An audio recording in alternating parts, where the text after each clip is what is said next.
arms are whispering to me, and the leaves are dancing in the wind. Oh, look at these pretty flowers. They're smiling at me.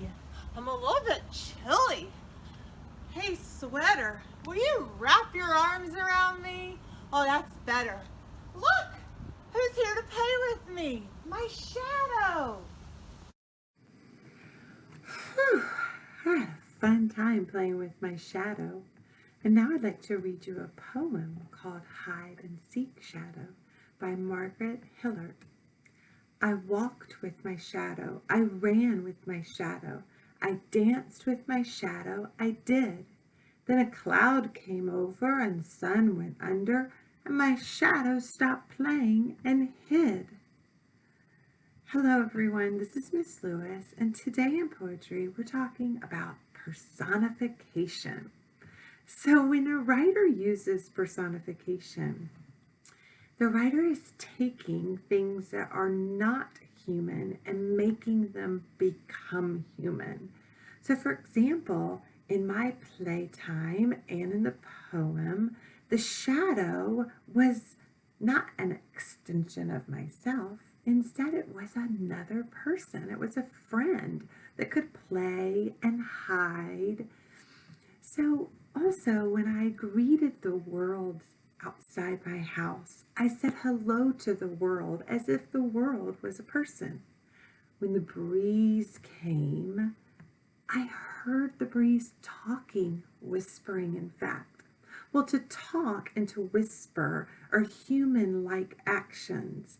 And when you use personification, you use something that's not a human, like the breeze, and you allow it to behave like a human.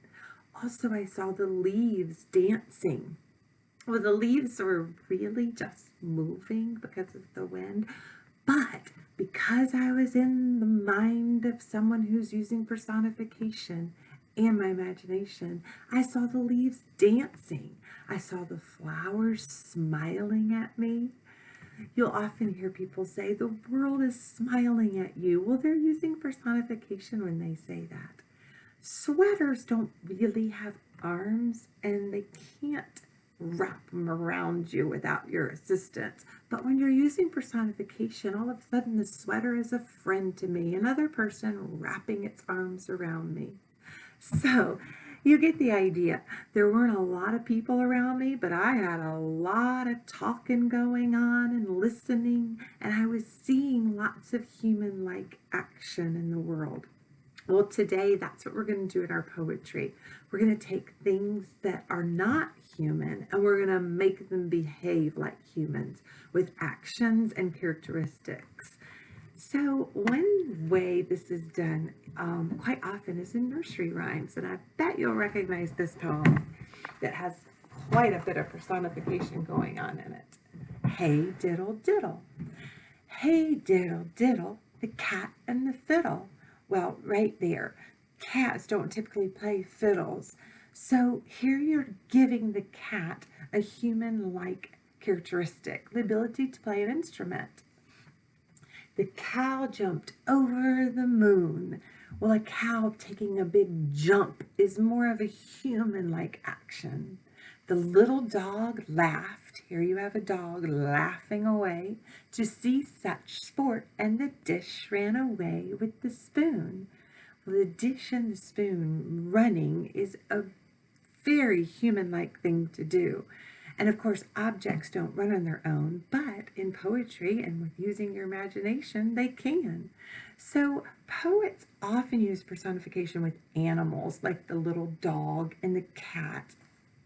And that's one of your options today, is when you write a poem using personification, you can write it about an animal, and your animal can become very human-like. Your animal can talk. Your animal can dress in clothes, anything you want to make your animal behave like a person. Another way that poets often use personification is when they write about the weather. So another option for you today is to use personification in writing about some form of weather. Let me read you a poet who does just that. This poet's name is Langston Hughes, and this poem is called April Rain Song. I want you to think about the way the rain is being personified in this poem. So listen for human-like qualities that the poet gives to the rain. Let the rain kiss you. Let the rain beat upon your head with silver liquid drops. Let the rain sing you a lullaby.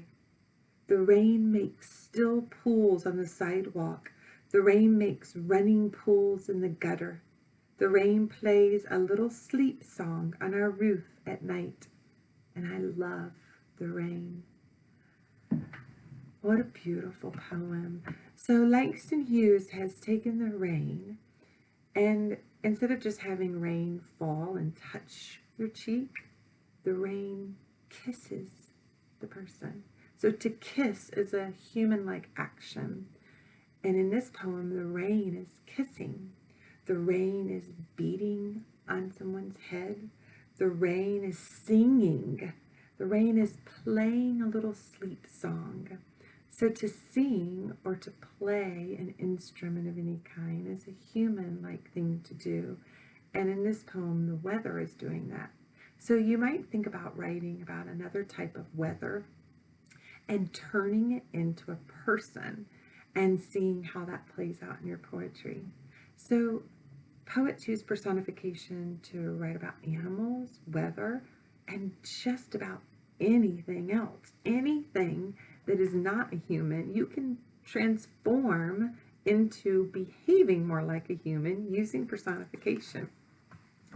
Let me read you this silly poem that turns some food items into people using personification. It's called Macintosh Apple, and it's by Stephen Kroll. Macintosh Apple has nice rosy cheeks. Romaine lettuce turns green when she speaks. Cherry tomato has gorgeous red hair, but I'm mashed potatoes and I fall down the stairs. Here's the illustration. This is from a collection of poetry I have. But you see here, having vegetable to have a cheek and hair, and speaking, the romaine lettuce speaks. So to speak is a human-like action, but this poet has allowed lettuce to speak. And of course, the poor mashed potatoes, that was the point of view that the poem came from, is the mashed potatoes was talking about his food friends, and he was feeling sorry for himself because he just falls down the stairs. Okay, so this week, as you may have guessed, your assignment is to write a poem with personification in it. Now, personification is all over works of fiction and folk tales. Think about Anansi. That story has personification in the whole thing. All the animals that you played behaving more like humans.